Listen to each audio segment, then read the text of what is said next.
અંકલેશ્વર નગરપાલિકામાં ચૂંટણીમાં ભાજપને મળેલી ફરી સત્તા બાદ હવે પ્રમુખ અને ઉપપ્રમુખ કોણ અંગેની ખેંચતાણનો અંત 19મી મેના રોજ આવશે।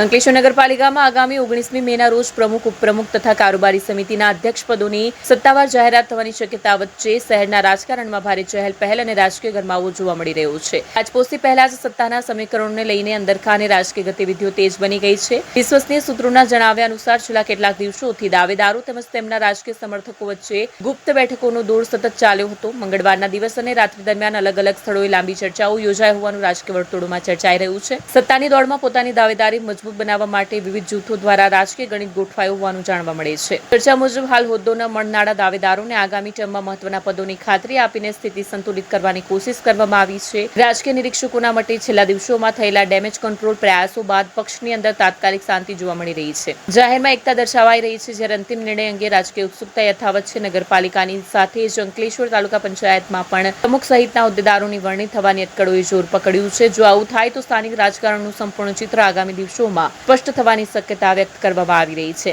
શહેરના રાજકીય વર્તુળોમાં એક જ ચર્ચા છે, તાજપોશી કોના સિરે થશે। 19મી મેના રોજ થનારી જાહેરાત બાદ અંકલેશ્વર નગરપાલિકાના આગામી કાર્યકાળનું નેતૃત્વ અને રાજકીય દિશા સ્પષ્ટ થશે તેવી અપેક્ષા વ્યક્ત કરવામાં આવી રહી છે।